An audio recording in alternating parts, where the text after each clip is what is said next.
Violento asalto en Quilicura. Delincuentes le disparan a un joven trabajador que intentó detenerlos cuando escapaban. La banda permanece prófuga.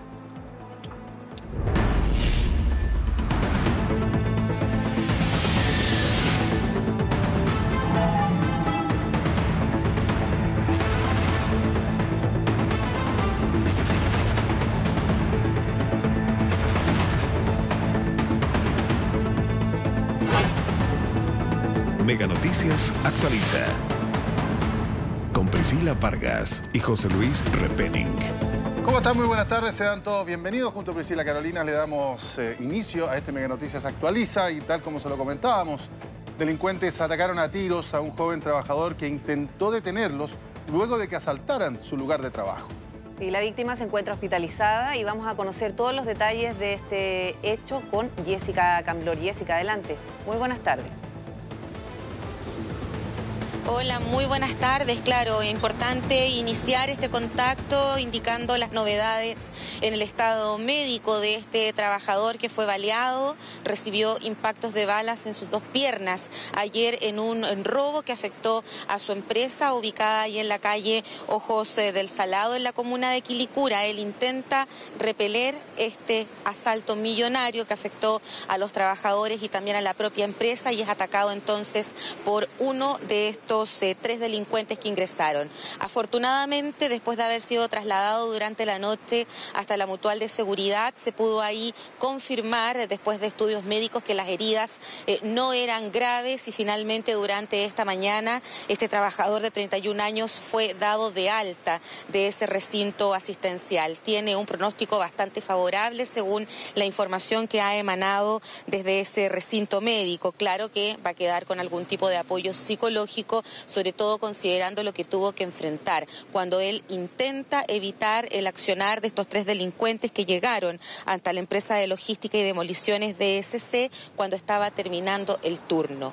Entran, intimidan con armas de fuego a los trabajadores y, como les mencionaba, les roban especies personales a ellos y también escapan del lugar llevándose una camioneta de la empresa. No hubo más personas lesionadas producto del actuar de estos tres sujetos que se mantienen prófugos. Es por eso que el trabajo de Carabineros continúa en este caso. Conversamos con ellos y nos entregaron más antecedentes. Mire. 3 individuos, 2 de los cuales premunidos con arma de fuego, habrían ingresado a esta empresa, habrían efectuado robo de especie en el interior de las oficinas y en momentos en los que se retiraban del lugar, uno de los trabajadores, tratando de evitar el asalto, fue herido por arma de fuego en ambas piernas. Esta persona se encuentra hospitalizado en el hospital de la Mutual de Seguridad que está en Santiago Centro, fuera de riesgo vital, consciente, con lesiones de carácter reservado al momento. Claro, afortunadamente este joven trabajador siempre estuvo fuera de riesgo vital, faltaba determinar la gravedad de sus lesiones y es por eso que después de la atención correspondiente en la Mutual de Seguridad durante esta mañana entonces fue dado de alta. Una parte bastante favorable dentro de esta información, por supuesto vamos a quedar atentos al trabajo de Carabineros que busca dar con el paradero de estos tres delincuentes que atacaron esa empresa durante la tarde de ayer en la comuna de Quilicura. Los quiero invitar ahora a cambiar radicalmente de tema, a revisar sí también el trabajo de Carabineros que logró detener a 3 sujetos integrantes de la banda conocida como los C Pequeños. Ellos operaban mayoritariamente en el sector de calle Exposición, barrio Meij, puntualmente en el límite de la comuna de Santiago con Estación Central y operaban directamente en los paraderos del buses del Transantiago. Se quedaban en esos puntos haciéndose pasar por pasajeros de la red de buses, pero al momento de llegar una máquina a tomar pasajeros, ellos subían de manera violenta, muchas veces incluso abrían a la fuerza las puertas y ya al interior comenzaban a asaltar a todos los pasajeros de los buses del Transantiago. A ellos, entre los 3, hay 2 menores de edad detenidos y suman en total 49 detenciones solo por parte de Carabineros. Por ejemplo, uno de los menores de 17 años tiene 31 detenciones previas por parte de Carabineros relacionadas con hurtos, receptación, robo con violencia, tráfico de drogas y otros delitos similares. El adulto detenido tiene 18 años y tiene 17 detenciones previas también por parte de Carabineros, contando ya en su hoja de vida antecedentes por hurto, robo con intimidación y robo con violencia. Pudimos conversar con Carabineros, que lideró las diligencias para identificar a las personas integrantes de esta banda denominada como los C Pequeños. Mire. Ellos particularmente esperaban que llegara el bus en la detención, subieran los pasajeros, 2 de ellos se mantenían al exterior del bus reteniendo las puertas para posterior uno de estos individuos subir, amenazar a los pasajeros y sustraer sus especies para luego huir del lugar con las especies sustraídas. Particularmente en este procedimiento no portaban ningún tipo de armamento, lo que sí aducían las víctimas que procedían en el interior con mucha violencia para poder sustraer las especies. 3 detenidos entonces, un joven de 18 años y 2 adolescentes de 17 que van a pasar a control de detención durante esta jornada en el Centro de Justicia de Santiago. Y en ese mismo recinto, en el Centro de Justicia, van a ser formalizados durante esta jornada 13 personas detenidas por parte de la Policía de Investigaciones, que realizó un trabajo de seguimiento en conjunto con personal de seguridad de la comuna de Providencia para detener a esta organización denominada Los Ganzúa. Ellos asaltaban viviendas en el sector oriente de la región metropolitana. Hasta ahora está acreditada su participación en un caso, pero podrían sumarse al menos 5. ¿Cómo operaban ellos? Merodeaban distintos puntos de la zona oriente y una vez que se fijaban que efectivamente los propietarios y todos los residentes de la casa habían hecho abandono del inmueble, es que ingresaban ellos utilizando una ganzúa para vulnerar la seguridad de las puertas de cada uno de los domicilios y finalmente así se llevaban botín millonario. ¿Quiénes son los detenidos? Mauricio Andrés Holguín Silva, quien tiene antecedentes por robo en lugar habitado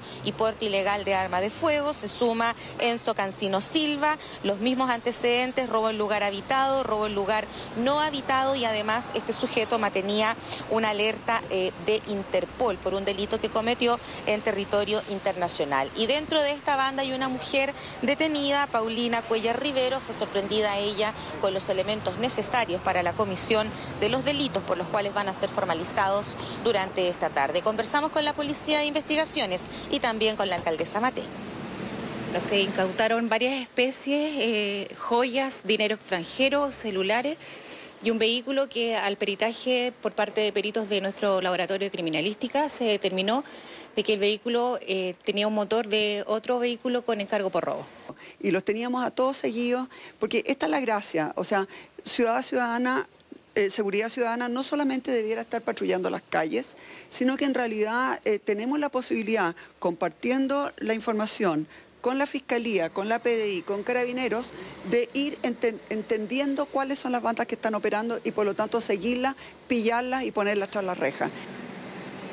Claro, trabajo en conjunto que ha logrado identificar hasta ahora 3 bandas que operaban asaltando a transeúntes, también robando en casas aquí en la comuna de Providencia. 3 bandas entonces que ya se encuentran en prisión preventiva.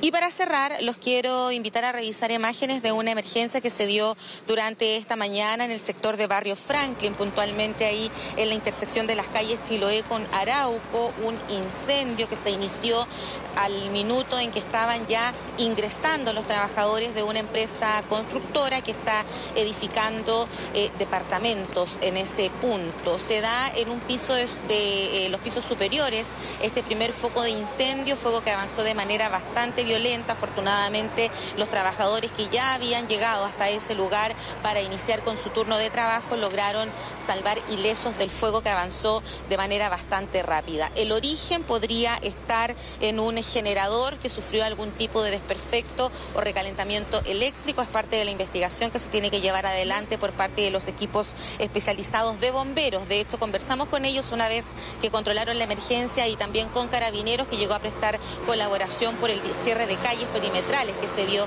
en ese punto de la comuna de Santiago. Veamos. En el momento se realizaría un corte de electricidad, toda vez que eso fue informado por los trabajadores que se encontraban en el lugar. ¿Hubo gente evacuada? Sí, hay gente evacuada, alrededor de 3 a 5 personas que llegaron, fueron los primeros que llegaron al inmueble en construcción y ellos se percataron que se cortó la luz y se empezó a provocar lo que era el incendio.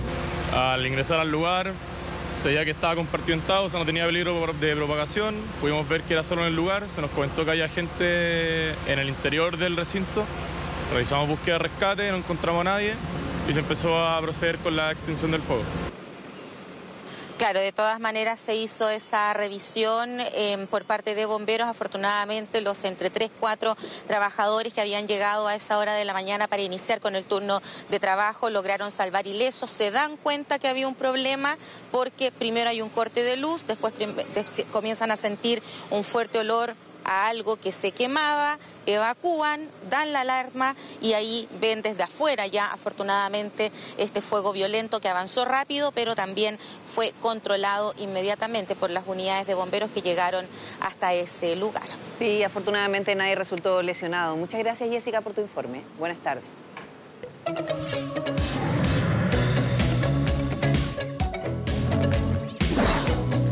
¿Cómo están? Tengan muy buenas tardes. En este día miércoles ya sin precipitaciones en Santiago, 3,5 milímetros.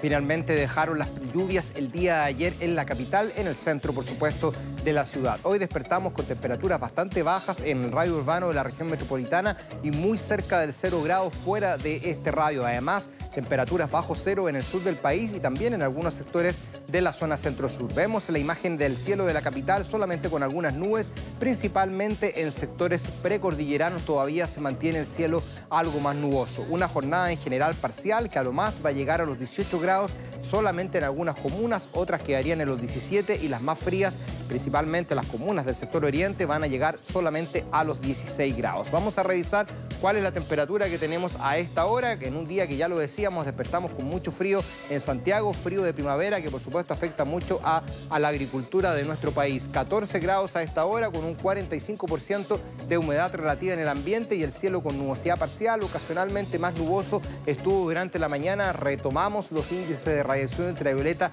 en niveles altos luego de la jornada del día de ayer. Vamos a revisar cómo se viene el resto de la semana, contarles que no hay precipitaciones, al menos desde aquí y hasta el día domingo, lo que es Santiago, en un mes de octubre que empezó en el primer día ya con la mitad de precipitaciones normales para este mes, es decir, nos faltan solamente 3 a 4 milímetros para enterar un octubre totalmente normal. Lamentablemente esta normalidad llega cuando ya está terminando el año. Vamos a revisar cómo se vienen los próximos días acá en Santiago y tenemos, hoy amanecimos con 2 grados en el centro de la ciudad, a los 18 va a llegar el termómetro solamente en algunos sectores con índice de radiación ultravioleta en niveles muy altos. También la misma condición el día jueves, 3 y 21, las extremas con nubosidad parcial, incluso ya tornándose despejado al fin del día.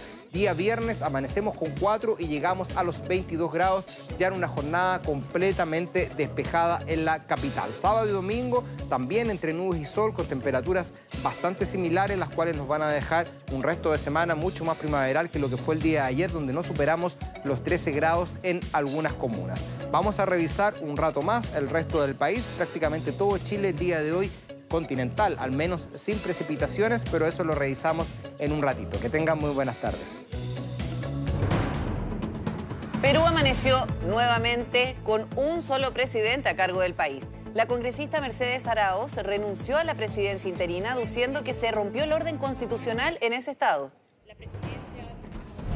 El presidente Sebastián Piñera valoró nuevamente el rechazo en el Congreso de la acusación constitucional contra la ministra de Educación, Marcela Cubillos. Aseguró que estaba desnaturalizando nuestro orden constitucional. Y en el deporte tendremos tarde de Champions y duelo entre chilenos. Barcelona de Arturo Vidal se medirá ante el Inter de Milán. Medios italianos aseguran que Alexis será titular.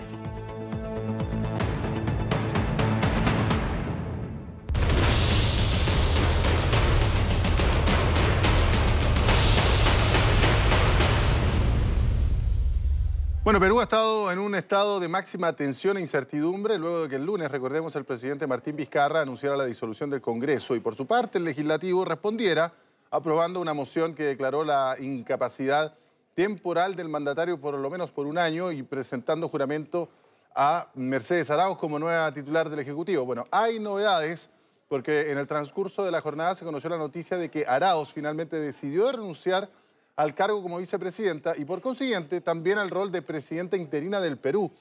Todos los detalles los vamos a conocer en vivo gracias al trabajo de nuestro compañero José Antonio Neme, que se encuentra precisamente en Lima. Al parecer, José Antonio, reinó la calma y en la pulsada la estaría ganando Martín Vizcarra.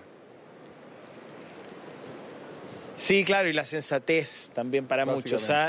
Uno puede leer la carta de Mercedes Arauz porque ella mandó un comunicado de 2 carillas, ¿no?, donde explica la naturaleza de su decisión y dice, bueno, primero no están las condiciones para ejercer la presidencia interina bajo ningún punto de vista. Luego habla de que la Organización de Estados Americanos tampoco ha dado un respaldo cerrado a la tesis del golpe de Estado y ha llamado a los peruanos a resolver esto en las urnas, por una parte, y a consultar al propio OTC, al Tribunal Constitucional del Perú. Y en tercer lugar dice que ella considera efectivamente que se ha vulnerado la Constitución y que es una razón también para salirse de la ecuación política.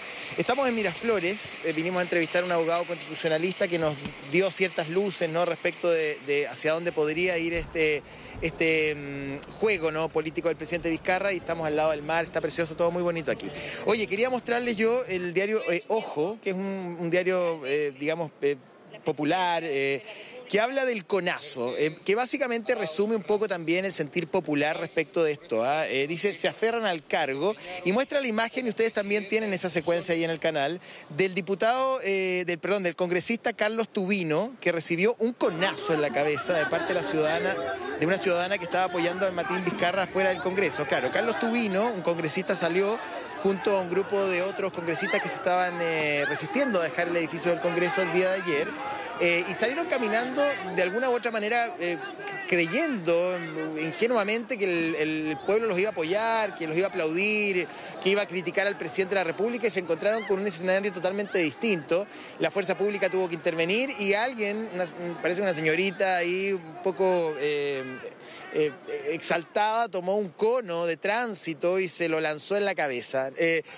Por suerte los conos son blandos y no tienen ningún tipo digamos, más allá que el gesto que significa. Hubo también lanzamiento de billetes, de monedas, de basura. Fue un momento bien desagradable y muy tenso. Había grupos vinculados al presidente que se armaron allí, que llegaron de alguna u otra manera y que habían permanecido incluso desde la noche anterior, y a medida que iban saliendo los congresistas, o algunos de ellos que accedían a salir del edificio del Congreso, bueno, recibieron alguno que otro grito o ataque de este tipo. Es parte de lo que cree la ciudadanía, básicamente, porque aquí hay 2 niveles de análisis. Uno que es político constitucional, que lo hemos hablado y que está en discusión, y donde parece que es el Tribunal Constitucional del Perú el que va a zanjar esto, al menos la OEA así lo dice. Ahora, para que el TC se pronuncie respecto a la decisión del presidente, no se pronuncia por defecto, muchachos.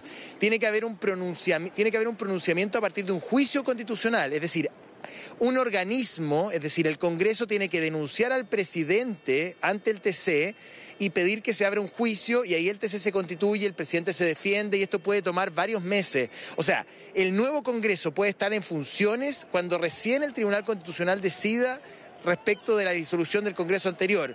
Por lo tanto, los calendarios parece que no estarían calzando. Al mismo tiempo, yo les había comentado que ya se ha echado a andar la maquinaria electoral. La Junta Nacional Electoral está trabajando en el padrón, está trabajando en las plantillas parlamentarias, y se va a notificar a los partidos que tienen que presentar candidaturas de aquí a las próximas semanas para las elecciones de enero. Entonces, además del apoyo de las Fuerzas Armadas, además del apoyo del cuerpo diplomático, se suman más apoyos al presidente Vizcarra, quien detenta el poder y que probablemente va a hacer quien lleve, digamos, este tránsito de aquí hasta el próximo mes de enero. Vamos a escuchar a Mercedes Arauz, para muchos una víctima de todo esto, para muchos fue sacrificada políticamente en el marco, digamos, de esta tensión entre el Ejecutivo y el Legislativo. Escuchemos las palabras de Mercedes Arauz y luego seguimos comentando. ¿Quién quiere asumir un cargo en condiciones de crisis y de desorden y de polarización? Yo soy una política seria y yo estoy aquí para trabajar por mi país. Yo no lo estoy haciendo por mi propio bienestar o porque me voy a ganar un rédito político para mañana o para hoy. Es más, hoy día me están detestando buena parte del país. Bueno, Mercedes Arauz fue nombrada presidenta interina, ella lo dice, ¿no?, como una señal política, pero eso no significa que ella haya tomado control efectivo del Estado de Derecho, digamos, eso nunca salió de las manos del presidente Vizcarra. Y para quienes hacen comparaciones bastante poco aterrizadas entre lo que hizo Vizcarra y lo que hizo Fujimori el 5 de abril, hay que recordarles a esas personas que el 5 de abril del año 92 se tomó preso a los presidentes del Senado y de la Cámara de Diputados porque era bicameral, según la Constitución del 69. Luego Fujimori fusiona el Congreso en la Constitución del año 93, toma preso a ambos personeros, cierra el Tribunal Constitucional, suspende el Poder Judicial, persigue a algunos periodistas, es decir, fue un autogolpe. Bueno, ahí perdimos el contacto con José Antonio, vamos a retomarlo, lo que nos estaba explicando y lo que un poquito ha pasado el día de hoy, es que la verdad es que Lima está muy tranquilo, ha habido manifestaciones a favor de la medida de Vizcarra en varias partes del país, no así apoyando el Congreso, y los líderes del disuelto Congreso, bueno, están evaluando ahora presentar este recurso ante el Tribunal Constitucional para que revoque la disolución del Parlamento, pero saben que no tienen muchas chances de ganar en esa instancia.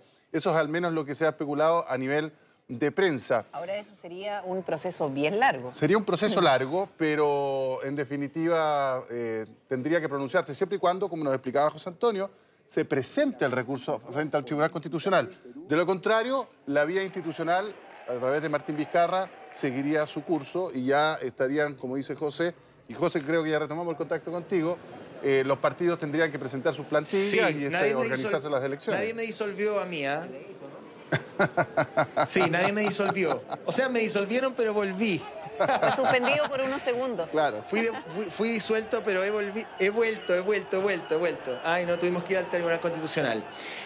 Claro, tú tenías toda la razón. Es el TC que tiene que pronunciarse. Pero la OEA es clave. La Organización de Estados Americanos fue súper clara ayer. O sea, dijo que esto lo resuelva el Tribunal Constitucional. ¿Por qué? Porque es muy lógico. Es decir, si ustedes peruanos, dijo la OEA, tienen un tribunal constitucional que es el organismo encargado de determinar la constitucionalidad de las decisiones, bueno, consúltenle a ellos, digamos. Lo que ocurre es que cuando hay un golpe de Estado, digamos, en estricto rigor, las instituciones dejan de funcionar, no hay TC, no hay nada. Entonces no hay a quien consultarle nada. Entonces es una situación bastante a medio camino.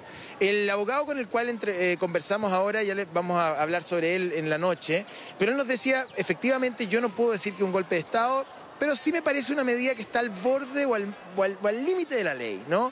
Donde el presidente efectivamente entre el día de hoy y el 26 de enero queda con un gran poder, porque ¿cómo va a funcionar el Perú de aquí hasta enero? Para que lo tengamos claro. El Congreso no es que se cierre, el Congreso sigue funcionando. Lo que ocurre es que queda subordinado al presidente en una comisión súper reducida, donde las labores que tiene es tramitar los decretos presidenciales. No tiene iniciativa de ley, no se pueden discutir reformas profundas, nada. Es un organismo gestor de decretos presidenciales. Chiquitito. La comisión sí emula la misma representación que había en la Cámara. Entonces, ¿Cosa? La mayoría es fujimorista en esa comisión. Sí, te escucho. Sí, no, solamente un tema, pero lo que pasa es que Perú, tú dices correctamente, haces la pregunta, ¿cómo se va a gobernar Perú de aquí a enero? Sobre todo porque en estos meses, al igual que en Chile, están discutiendo ni más ni menos que la ley de presupuesto para el año 2020. ¿Esta comisión tiene facultades para eso o no puede legislar nada? No puede legislar, va a tener que aceptar el presupuesto que manda el presidente. Ya. Había un par de reformas más que eran súper estructurales, que tenían que ver, que estaban vinculadas a glosas de educación y que es una profunda reforma a las universidades. Parece ser un tema constante en los países de América Latina, la educación, pero eso va a quedar en suspenso. Ayer lo decían en la televisión, toda la reforma universitaria de los estatutos universitarios va a quedar allí hasta el próximo año. Probablemente lo más seguro es que Martín Vizcarra entre octubre y enero haga lo estrictamente lo necesario, o sea, es decir, lo mínimo para poder seguir funcionando hasta contar con un nuevo parlamento, ¿ah? Porque ese también es una carta para él. La elección del mes de enero es una carta de legitimidad, de respeto a la Constitución desde su óptica y a este tránsito que se ha trazado en el marco, digamos, de esta decisión. Es decir, no respetar la fecha de las elecciones o aprovechar este paréntesis para mandar reformas muy profundas, la verdad es que la ciudadanía no lo vería tampoco como justo. Pero la OEA, volviendo al tema de la OEA es muy, muy importante, ¿eh? Porque la OEA les dice, ustedes tienen un TC que funciona, bueno, llamen al TC, consúltenle al TC y que el TC resuelva si esto fue constitucional o no. Y ahí es donde Mercedes Arauz dice, ok, la verdad es que no hay condiciones, porque el mismo abogado constitucionalista nos decía esta mañana, lo más seguro es que el TC resuelva en derecho, pero también resuelva en pragmatismo y diga, bueno, ya a hechos consumados y con un nuevo Congreso funcionando, la verdad es que resolver inconstitucionalidades del pasado podría ser abrir una caja de Pandora, Priscila. Sí, José Antonio, ahora te quiero preguntar por el fuero que han defendido tanto los congresistas y muchos de ellos además enfrentan juicios que han estado suspendidos.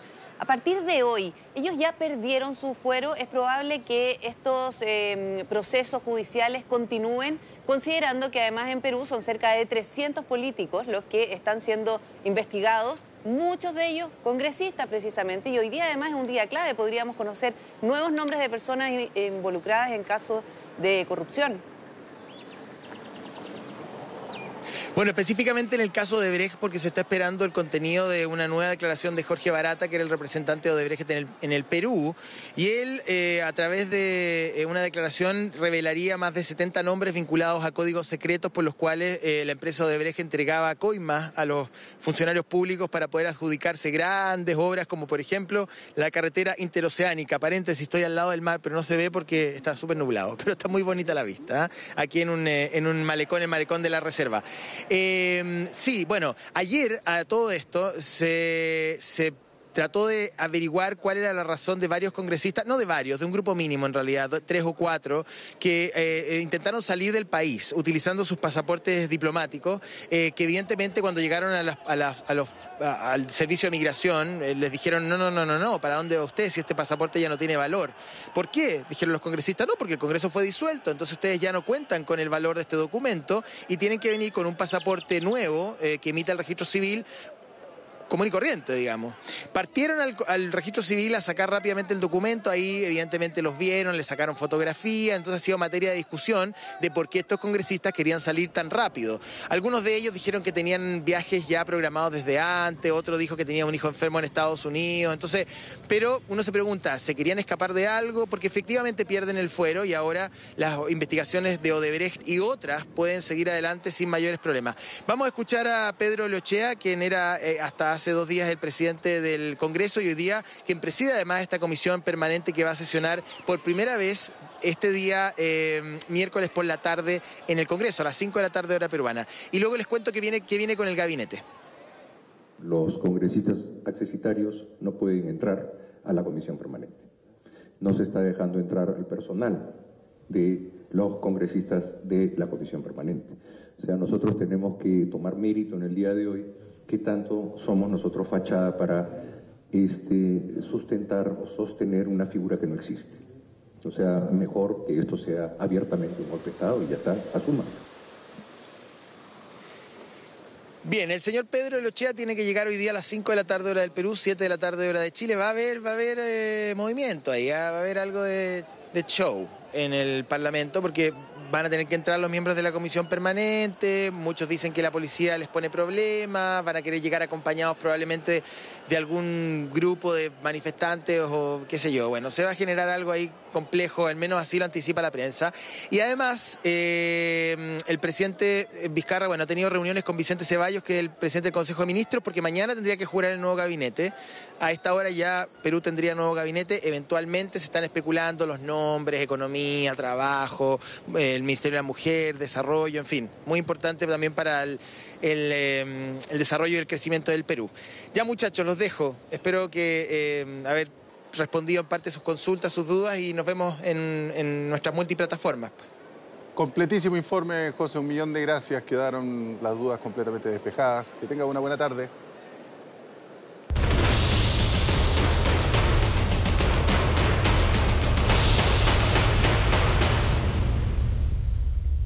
Volvemos a nuestro país. El presidente Sebastián Piñera valoró nuevamente al rechazo en el Congreso de la acusación constitucional contra la ministra de Educación, Marcela Cubillos, la que no prosperó por 77 votos en contra, 73 a favor y 2 abstenciones. Fue solo una de las reacciones que hubo en esta mañana y que recogió Silvia Córdoba. Silvia, buenas tardes. Sí.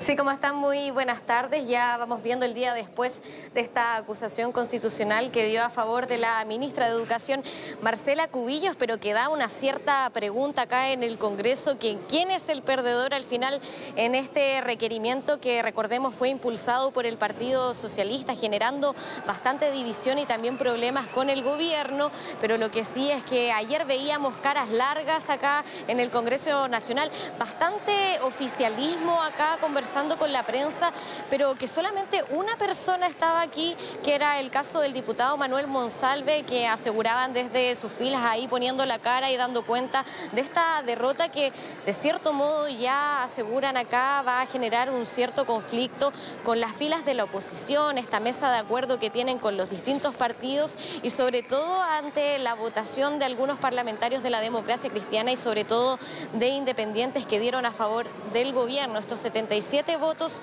en contra de este libelo que en sí vuelven a poner en duda qué va a pasar con esta mesa y sobre todo ante los diferentes protagonistas que estuvieron a favor de esta acusación y que hoy solamente va a ser parte del recuerdo. Aún así, nosotros conversamos, por supuesto, con la ministra Marcela Cubillos. Se refirió a este tema. Ayer la veíamos celebrando en conjunto con un sinnúmero de personas que llegaron a este lugar, sobre todo de diferentes colegios, pero ahora siguiendo con sus actividades públicas, ahí buscando el poder retomar también las conversaciones con la oposición. Ella asegurando no haciendo un cambio de actitud, siguiendo en la misma línea, pero ¿cuáles fueron estas declaraciones?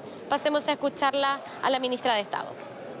Aquí eran discursos o ataques o críticas que daba lo mismo si era de lo que te estaban acusando o no lo que te estaban acusando. Y eso no puede ser si esta es una herramienta que es muy extrema y que te están acusando a ti de algo muy grave y por lo tanto tienes derecho a defenderte de eso. Críticas políticas, por supuesto, son parte del debate democrático y de eso se trata y siempre las vamos a tener y siempre uno puede mejorar en el trabajo que se hace en conjunto o al interior de un ministerio. Pero este instrumento es para un cargo o para acusaciones que son muchísimo más graves.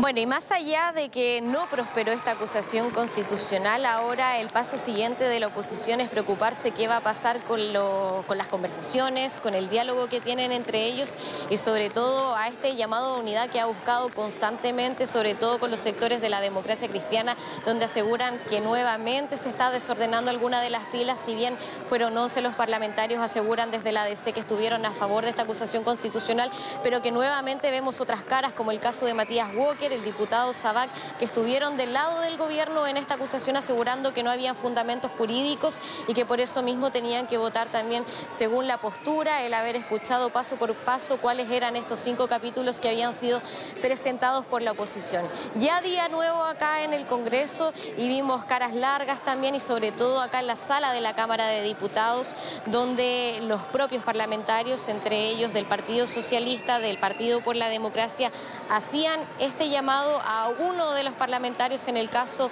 de Pepe Out, a que diera un paso al costado en esta mesa directiva de la sala de la Cámara de Diputados, donde él mismo a través de Twitter aseguraba que él había ya salido del Partido por la Democracia y que su voto era constantemente a través de los diferentes estudios que había realizado. ¿Molestia hay en la oposición? Así es, y pasemos a escuchar parte de estas declaraciones. Con la actitud que ha sostenido el diputado Out, que está en su derecho a votar como él quiere, pero está allí representando a un sector de la oposición. Hoy día él no nos da confianza, a mí no me da confianza. Ayer el diputado Out hizo todo lo contrario y eso ha generado que muchos de quienes votamos por él haya perdido nuestra confianza.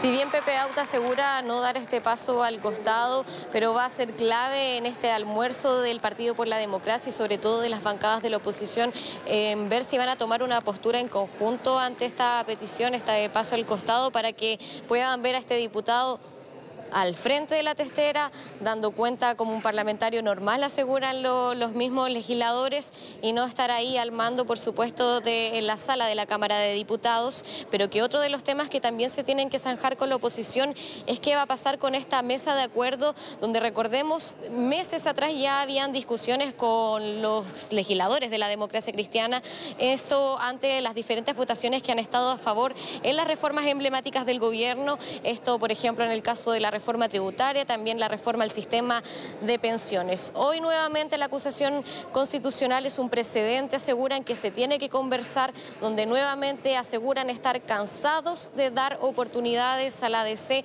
en este tema y que esto se tiene que conversar para definir si va a seguir la democracia cristiana con ellos, conversando para tomar posturas ante las diferentes reformas que vienen en camino y que van a ser claves también para el gobierno en discutir. ¿Cuáles fueron estas declaraciones? Pasemos a escucharlas inmediatamente. Si a la bancada del PPD y a Jaime Naranjo le parece que tener una opinión distinta respecto de una acusación constitucional y expresarla a través del voto públicamente defendido según mi particular convicción es razón para censurar a la mesa y sacarme del cargo, yo gustoso pago ese costo. No era una orden de partido ni una orden de bancada, pero sí una orientación que se dio claramente de apoyar esta acusación y nosotros cumplimos con ese compromiso. Y hemos perdido porque el gobierno, como lo hace en la acusación constitucional y como lo ha hecho en otros proyectos de ley, utiliza la vieja técnica de tratar de conseguir votos de la oposición. Votos que finalmente siempre va a tener.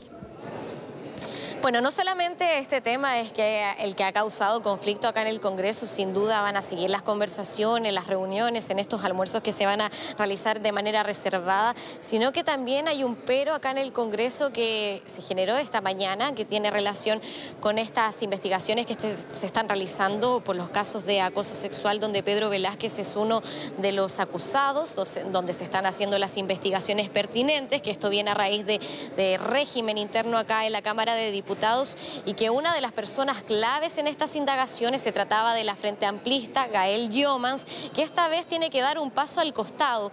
¿Y por qué? Porque esta misma parlamentaria asegura que a través de la petición del propio Pedro Velázquez, a raíz de estas declaraciones que dio en Vía X, fue precisamente donde se refirió a estas investigaciones que se estaban realizando, dio su opinión respecto a este tema y que por supuesto generó la molestia acá en el Congreso, dando esta petición formal en régimen interno para que precisamente la sacaran de este caso y tomaran ahí el caso desde otra parlamentaria, que se trata del caso de Maya Fernández del Partido Socialista, que era una de las impulsoras de este protocolo por acoso sexual. ¿Cuáles fueron estas declaraciones? Pasemos a recordarlas y escuchemos estas declaraciones.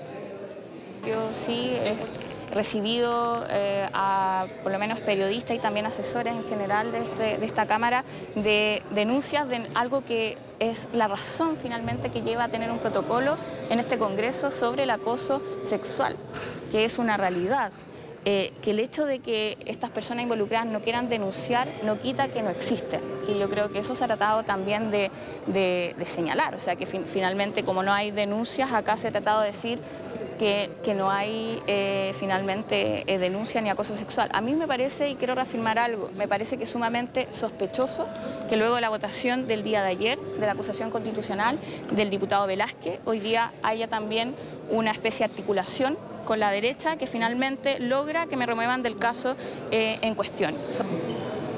Bueno, y esas fueron parte de las declaraciones también de Gael Llomans en el Congreso, en conjunto con un sinnúmero de parlamentarias que llegaron acá para defender su postura, pero que también lo veíamos días atrás cuando ellos también criticaban las declaraciones que hacía Pedro Velázquez refiriéndose a esta materia investigativa que aseguran tiene que ser de completo resguardo, mucha reserva, y que por eso mismo es que Pedro Velázquez pide esta salida en régimen interno en la mañana. Se hace la votación pertinente que por mayoría da cuenta de la salida de Gael Llomans y poniendo incluso a Maya Fernández para iniciar estas indagaciones que siguen continuando. Declaraciones, por supuesto, de parte de la oposición. Algunos parlamentarios hablaron sobre este tema y pasemos a escucharlos. Digo a Gael, que creo que es una muy buena diputada, una diputada joven pero muy capaz, creo que se equivocó, que su frase fue bastante lamentable, por decirlo suavemente.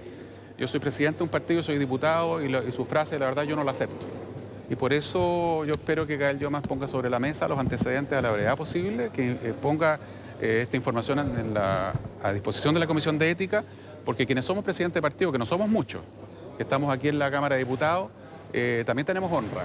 No, yo no sé, me da la impresión que se equivocó, que ella plantea que que algunos diputados, a lo mejor, no sé. Pero yo por lo menos no he visto esa práctica de acosar a periodistas para pedir que nos pongan en una página o en la pantalla. Yo creo que no. Bueno, las investigaciones ante estas acusaciones de acoso sexual sin duda van a ser parte de las conversaciones de estas investigaciones que ya van a estar en manos de Maya Fernández. Por supuesto, nuevamente el llamado tanto de la oposición y el oficialismo a guardar completa reserva ante estas investigaciones que ya dan lecciones, al menos con esta diputada que ya da este paso al costado, Gael Youmans, que manifiesta su molestia sin duda, asegurando de una censura pertinente a este caso, pero que ahora lo que hay que esperar, por supuesto, es tener certeza de estas investigaciones por acoso sexual que no solamente apuntan a diputados, sino también a asesores, y que va a ser parte de este desarrollo de las indagaciones. Sí, lo importante es no perder ese foco. Lo importante, lo realmente relevante es saber finalmente qué es lo que ocurrió y esclarecer esas situaciones que son súper graves. Muchas gracias. Buenas tardes. Buenas tardes. Bueno, ¿qué le parece si lo invitamos a ver algunas de las informaciones, a revisarlas, por supuesto, que estamos tratando acá en Mega Noticias Actualiza? Le contábamos, ¿no?, del violento asalto en Quilicura. Delincuentes le dispararon a un joven trabajador que intentó detenerlos cuando escapaban. La banda, en todo caso, permanece prófuga. El presidente Sebastián Piñera valoró nuevamente el rechazo en el Congreso a la acusación constitucional contra la ministra de Educación, Marcela Cubillos. Aseguró que estaba desnaturalizando nuestro orden constitucional. En otra información, Perú amanece nuevamente con solo un presidente a cargo del país. La congresista Mercedes Arauz finalmente renunció a la presidencia interina, aduciendo que se rompió el orden constitucional en ese estado. Y en el deporte tendremos duelo de chilenos. Barcelona de Arturo Vidal se medirá ante el Inter de Milán de Alexis Sánchez. Y los medios italianos aseguran que el Niño Maravilla podría ser titular. Ojalá así sea. Bien, vamos a revisar una información. Tiene que ver con un nuevo episodio donde estudiantes presentaron síntomas de intoxicación en un colegio de la comuna de Quintero. 21 alumnos acusan síntomas similares a los que se presentaron hace un año en medio de la crisis medioambiental de la zona. Ahí está Leonardo Acuña con más detalles, porque al parecer se instalarían nuevas estaciones de monitoreo para ver qué es lo que está ocurriendo, sobre todo porque estos síntomas pueden ser muy graves. Adelante, buenas tardes. ¿Cómo están ustedes? Muy buenas tardes. Claro, fueron 21 alumnos que sintieron los mismos síntomas que sintieron hace bastante tiempo de intoxicación. Fueron llevados al hospital. De estos 21, 4 llegaron al hospital, fueron dados de alta con distintos diagnósticos, cefalea, pero ninguno, por ejemplo, salió con que tenía, en definitiva, o estaba intoxicado. Lo que ustedes decían ahí, claro, fue algo que dijo el ministro, en este caso de Salud, de instalar nuevas estaciones de monitoreo, más bien, o cambiar los métodos de análisis, de medición de los gases que hay en el ambiente. El punto es que actualmente en el plan de descontaminación, claro, está cambiar, en este caso, como hablábamos, las estaciones de monitoreo que están acá en Quintero y Puchuncaví también. Nosotros conversando, por ejemplo, con el alcalde, nos decía de que las actuales estaciones de monitoreo tienen aproximadamente 30 años. Eso quiere decir que solamente están detectando los gases más bien que son convencionales. Si es que se mezcla un gas en el ambiente, dos tipos de gases, y generan un nuevo gas, no lo está monitoreando esta estación. Entonces es eso lo que se quiere cambiar. En conversación justamente con él nos comentaba de que eso recién se podría hacer para el año 2020, ya para el año entrante, no en este año 2019. Y lo otro que ellos están solicitando, en este caso el Ministerio de Salud en conjunto con el Ministerio también de Medio Ambiente, es que sean más bien estaciones móviles. Esto quiere decir que también se puedan ir moviendo hacia distintos sectores para poder ver cuál es la contaminación o si existe algún tipo de gas en sectores específicos. Es el caso, por ejemplo, que veíamos ayer del Colegio Santa Filomena, donde tenían síntomas de intoxicación 21 alumnos. Entonces poder llevar, por ejemplo, esta estación de monitoreo al lugar para que así esta sea más movible y poder ver qué tipo de gas es el que está en el ambiente, en este caso, en este sector de Quintero. Instalar más estaciones de monitoreo, y lo otro es que, como lo decíamos, sean móviles. A eso sumarle también que las mismas estaciones tengan un gran abanico de también poder detectar mayor cantidad de gases que hay en el ambiente. Vamos a ver de inmediato las declaraciones que nos dio justamente el alcalde sobre esta situación, nuevas estaciones de monitoreo que podrían estar de aquí al 2020. Veamos lo que nos dijo. El gobierno hoy día está en manos del gobierno, efectivamente, como lo dijo el plan de descontaminación.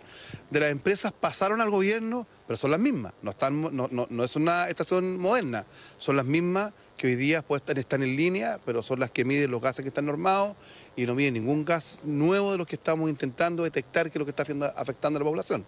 Eso está durante el plan de descontaminación para el año 2020, por lo tanto ahora no tenemos nada distinto al año pasado lo que estamos midiendo. Ahí estaban las declaraciones del alcalde, lo que mencionaba ahí, que no hay nada distinto, son estaciones de monitoreo que tienen 30 años, que ya él decía también los gases que están midiendo son gases ya convencionales, que ya prácticamente al juntarse un gas con otro generan otro gas, y eso no lo está midiendo la estación de monitoreo. Lo otro también que solicitan es que el tiempo donde se está analizando el aire, en este caso, sea también mayor, para que así pueda ver qué tipo de gas es el que está, en este caso, emanando, que está en el aire. Hay preocupación también de parte de algunas organizaciones, de parte también de las personas, los vecinos de Quintero, porque dicen que, claro, ellos no saben qué es lo que puede estar en el ambiente, dicen que no se les informa absolutamente nada, y por eso también esperan de que se cambien las estaciones de monitoreo. Ahora ellos también dicen y comentan de que creen que una nueva estación de monitoreo más nueva, o que tenga opción de detectar otros gases, tampoco dicen que pueda ayudar de mucho. Dicen que llevan años con este problema, y también que es algo que no tiene arreglo de un día para otro, y por eso ellos ya más bien se resignan a la situación que están viviendo en este momento, pero dicen, eso sí, que están muy atentos a lo que pueda ocurrir, que ojalá lleguen nuevas estaciones de monitoreo para un poco mejorar sobre todo la calidad del ambiente. Lo otro que nos comentaban también las autoridades es que, claro, hay un plan de descontaminación, hay 19 empresas en este momento acá en el plan industrial, pero lo cierto es que se podría instalar una empresa número 20, entonces por eso también está la preocupación de parte de vecinos y también de las autoridades. Pasemos a revisar de inmediato algunas declaraciones también que nos daban algunas organizaciones y también los vecinos de Quintero, que están bastante preocupados con esta situación. Revisemos. La Fundación Terram lo ha dicho, que están absolutamente obsoletas las estaciones. Como tú bien dices, las mediciones que hacen son solamente de ciertos gases, cuando nosotros sabemos que existen hoy día muchos más gases fugitivos que hay que se produce por parte de la empresa, o la misma sinergia que se forma por estos gases. La opción que uno puede darle es de irse, y uno para irse, dejar familia, dejar casa, es terrible, es como volver a vivir. Entonces uno realmente como que ya no se mete en el tema, porque uno ya no, como que no vale. Ay, no, sí, yo estoy totalmente enferma de la nariz y de la garganta en estos días. Cuando sucede esto, uno al tiro lo siente. Preocupación entonces los vecinos del sector de Quintero. Ahora nos vamos a mover a información policial hacia el sector de Villa Alemana. Durante la tarde de ayer, aproximadamente a las 20 horas, un accidente que se registró ahí en esta comuna, en Villa Alemana, cuando un vehículo que iba a alta velocidad, bueno, se sale del eje de la calzada. Nosotros lo podemos ver ahí en este caso el video que nosotros podemos apreciar. Se desvía y termina colisionando de frente con un bus de pasajeros. Lamentablemente termina falleciendo el conductor de este vehículo. Mencionar, porque a través de las redes sociales y en muchos lugares, en noticias también, se comentaba de que el conductor del vehículo era un menor de edad. Eso está completamente descartado. El conductor del vehículo era una persona, un hombre de 23 años de edad, que en este caso contaba, ojo, con antecedentes de manejar en estado de ebriedad, pero su licencia estaba al día. En este caso no fue suspendida bajo ninguna situación. Lo cierto es que él tenía antecedentes, iba a alta velocidad. Se está investigando por parte de Carabineros, la CIA, la UCAR también, si es que iba o no bajo la influencia del alcohol o en estado de ebriedad. Vamos a ver de inmediato algunas declaraciones de Carabineros y también de la gobernadora, que nos comentó sobre este lamentable hecho que ocurrió ahí en la comuna de Villa Alemana. Revisemos. Una colisión que se produce entre un bus interurbano de la empresa Turbus justamente con este vehículo menor, que lo impacta de frente, ¿cierto? Sale de su pista de circulación cuando iba en dirección hacia el Troncal Sur, impactando de frente a este bus interurbano. En el lugar fallece en forma instantánea. Lamentablemente tenemos que dar esta información a lo que es, en este caso, a la comunidad de Villa Alemana. Fue un gran impacto, es contra un bus, venía un exceso de velocidad, él tenía antecedentes de haber manejado a exceso de velocidad y en estado de ebriedad anterior. Por tanto, la verdad es que nosotros queremos hacer un llamado. A nosotros nos corresponde como autoridad hacer un llamado cuando sucede este tipo de tragedia, porque el manejar y conducir en exceso de velocidad es una pésima combinación. Gracias a Dios no tuvimos que lamentar que este accidente tuviera algún efecto en los pasajeros del bus, pero podría haber sido. Antecedentes, claro, y testigos indican que este vehículo transitaba a alta velocidad, a exceso de velocidad por este sector ahí en Villa Alemana, termina colisionando frontalmente, como nosotros podemos apreciar en el video, con este bus. Lamentablemente fallece el conductor, tenía antecedentes por conducir a exceso de velocidad, también por hacerlo en estado de ebriedad bajo la influencia del alcohol. Termina falleciendo este hombre de 23 años, este joven. Afortunadamente no termina herido ni fallece ninguna persona del bus. Podría haber sido un hecho mucho peor, pero lamentablemente termina entonces falleciendo tras este brutal impacto, este fuerte impacto, el conductor de este vehículo. Un hecho que está siendo investigado por Carabineros, por la 7 y también por personal de la Bocar de Carabineros ahí en Villa Alemana. Bueno, el video en esa investigación es clave, realmente fuerte la imagen. Muchas gracias, Leonardo. Buenas tardes.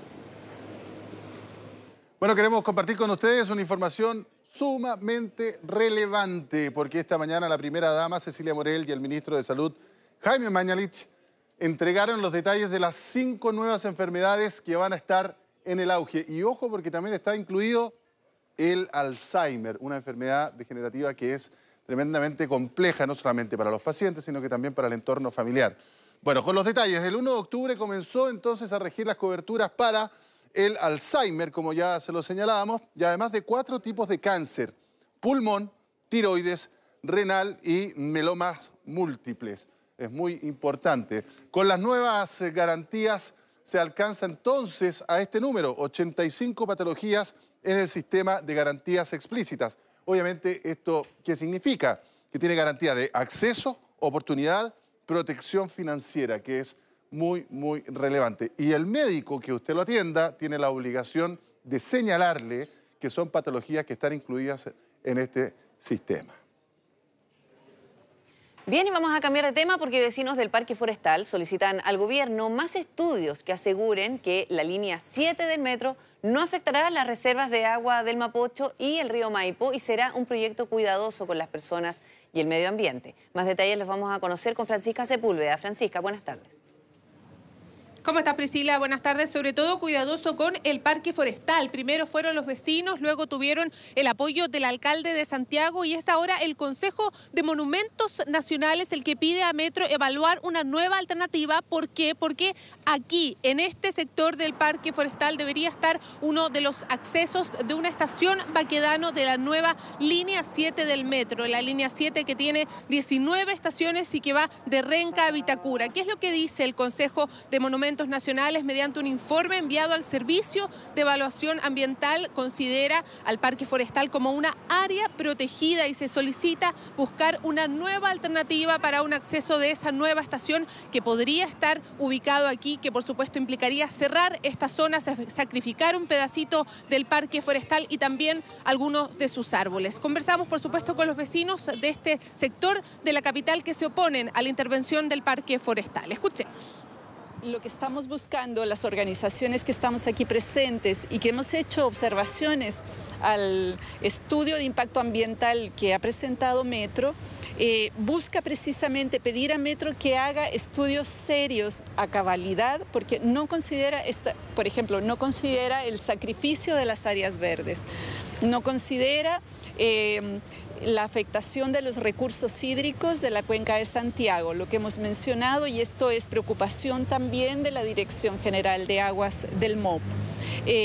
Tampoco considera el factor humano, que es la gente que vive aquí, que circula por aquí. Hoy estamos aquí porque hay vecinos organizados que han ido con mucho ahínco, con mucho tesón, a convencer y a conversar y a trabajar con alcalde, director de Metro, gerente del Metro, para ver cuáles pueden ser las posibilidades de hacer un cambio y no intervenir el Parque Forestal.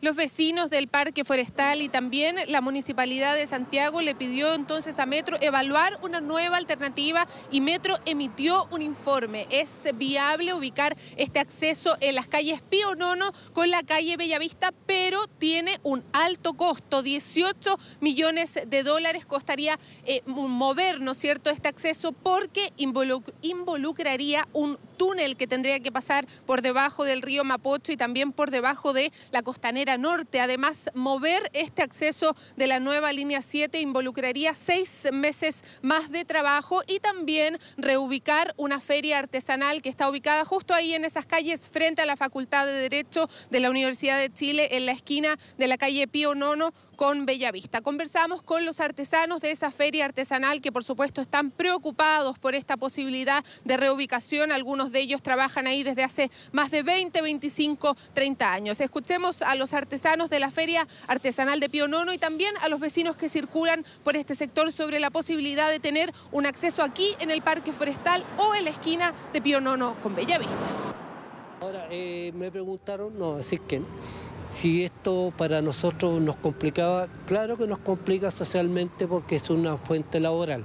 Y también yo fundamentaba que, una opinión mía, no entendía para qué otra estación del metro aquí, si iba a quedarnos hasta 2 metros, la Católica 3, no entiendo.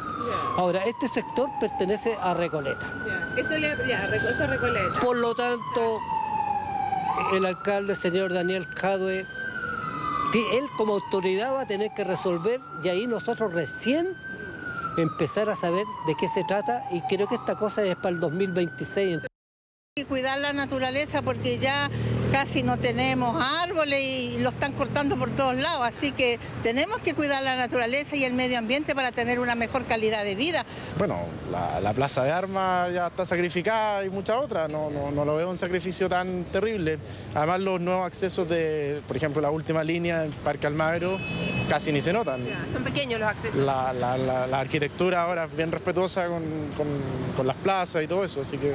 De la incidencia que tenga la plaza por la tecnología que se ve hoy en día sería menor, así que no creo que tampoco corra riesgo el parque por una salida al metro.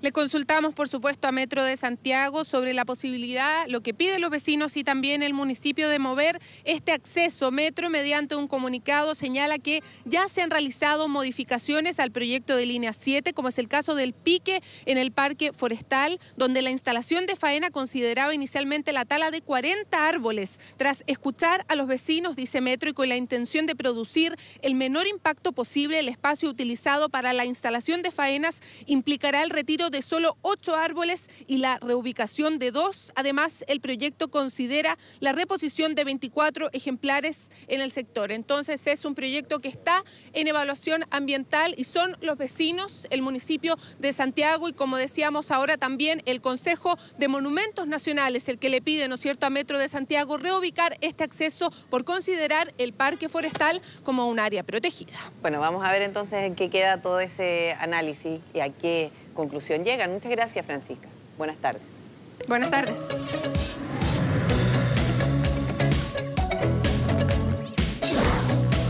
2 minutos para las 2 de la tarde, volvemos a actualizar la temperatura acá en Santiago en uno de los días más fríos de este año que llega en primavera porque tuvimos una temperatura muy cerca del 0 grado al amanecer. Dentro del radio urbano superó los 2 grados, pero fuera del radio urbano estuvo bordeando el 0 grado. Ya tenemos el cielo con nubosidad parcial, tal como amaneció, un poquito más nuboso en el sector oriente y algo más despejado en el sector poniente, la costa central completamente soleada y la tónica del día es que prácticamente no tenemos precipitaciones en todo Chile continental. Vamos a revisar la temperatura que tenemos a esta hora en Santiago, 14 grados con un 45% de humedad relativa en el ambiente y los índices de radiación ultravioleta están altos, incluso muy altos en algunos sectores. El cielo con nubosidad parcial. Vamos a revisar cómo se vienen los próximos días acá en la capital, el día miércoles, hoy día, jueves y ya el día viernes de esta semana, en una semana que va a terminar sin más precipitaciones. Lo caído de ayer, 3,5 milímetros, que corresponde a prácticamente el 50% de lo que debe caer en un mes de octubre normal. Nubosidad parcial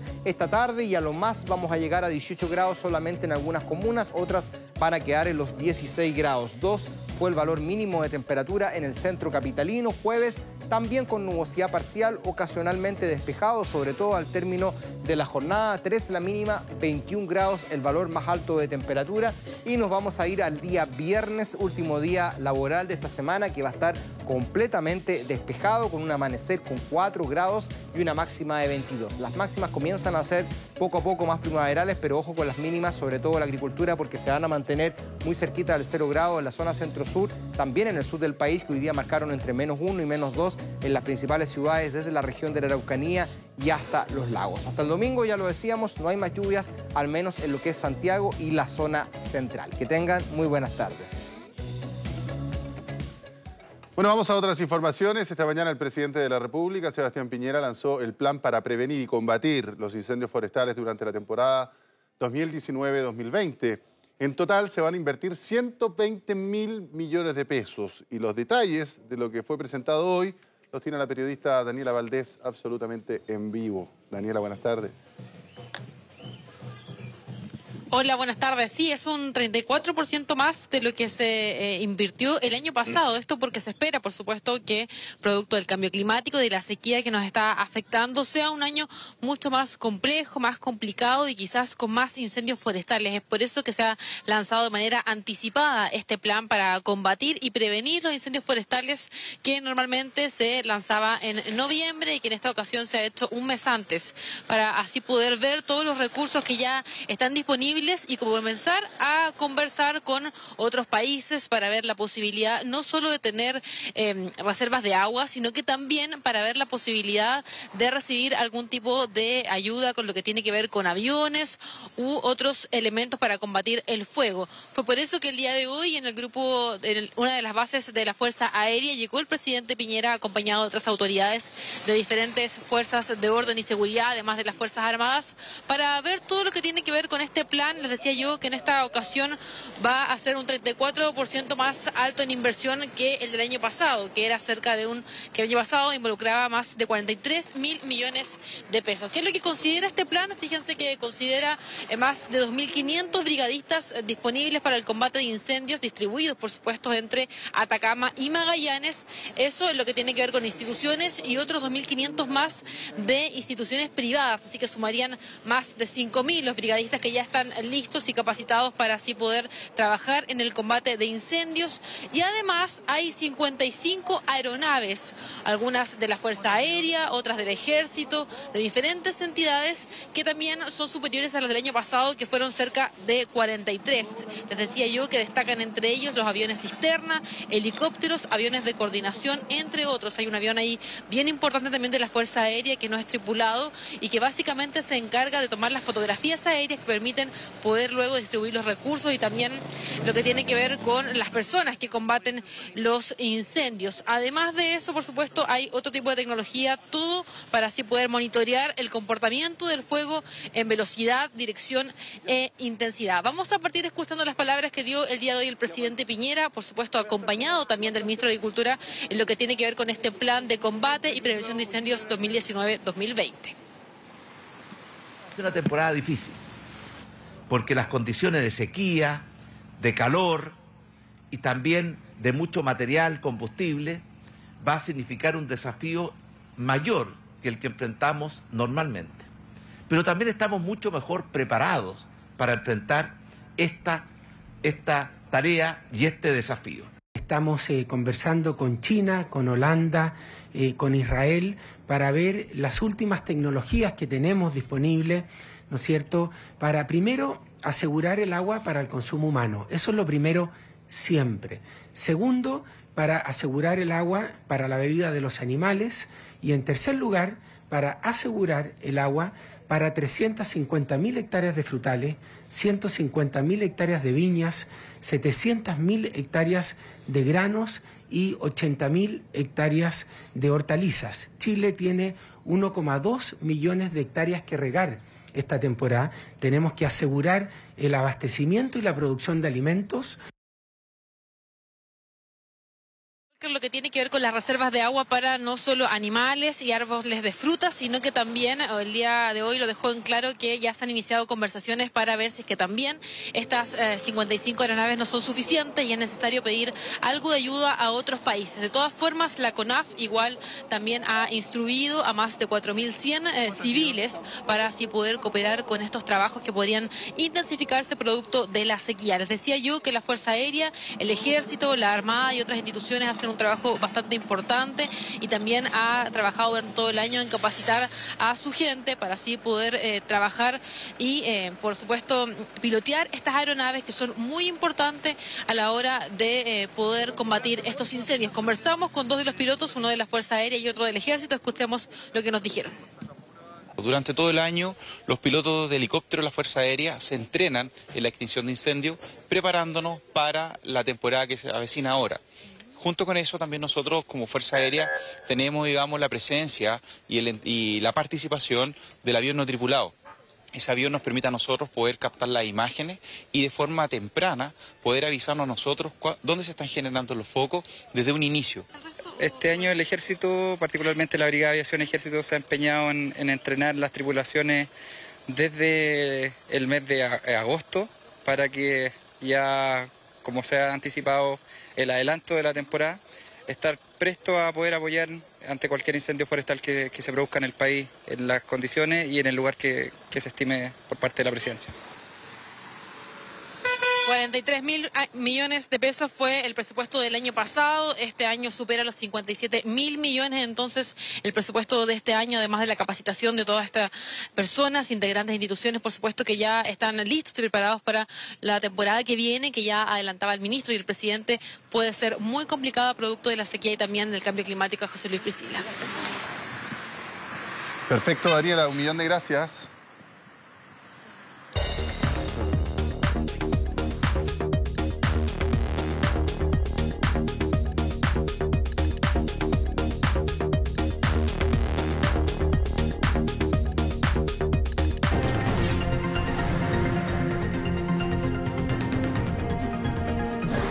Sí, en el bloque internacional vamos a revisar varios temas, pero vamos a partir con la crisis política en Perú.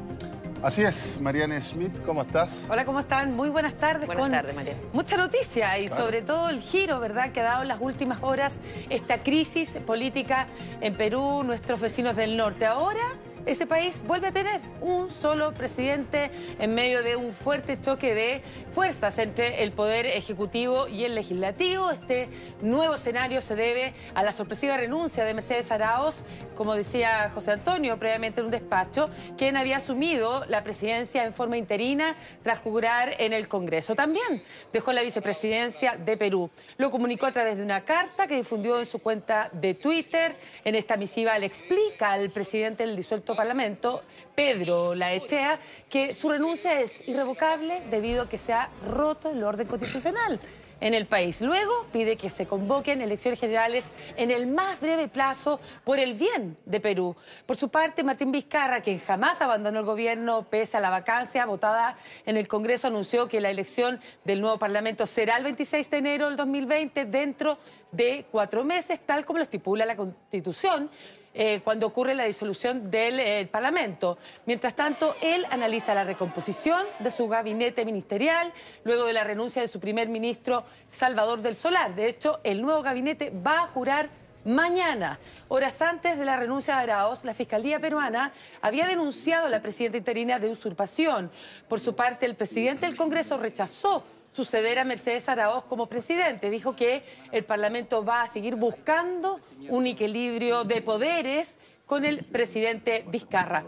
Ojo con lo siguiente, hoy ha comenzado las declaraciones del ex jefe de Odebrecht en Perú. Hablamos de Jorge Barata, es interrogado en Brasil, donde debe identificar las identidades de 71 sobrenombres de personas involucradas en esta mega trama de corrupción. Lo más probable que en la lista estén algunos legisladores del disuelto Parlamento y por eso, en definitiva, se habría generado toda esta crisis. Impresionante cómo han echado pie atrás el Parlamento, que actuó una vez que se anunció la disolución por parte de Martín Vizcarra.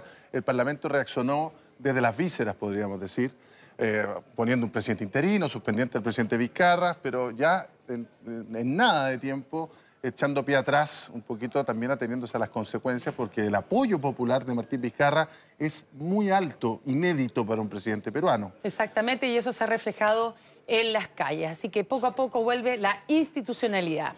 Bueno, seguimos en la región porque en medio de la grave crisis que vive Venezuela, sobre todo en el plano económico, Nicolás Maduro le planteó la posibilidad de instalar huertos y gallineros en las escuelas como un mecanismo que sirva para frenar la crisis de alimentos que sufre el país y de paso enseñar a los estudiantes a producir con sus propias manos, primero haciendo, ¿verdad?, los corrales, luego estar pendientes de esta producción. Escuchemos parte de esta propuesta bastante llamativa del mandatario en un acto con estudiantes.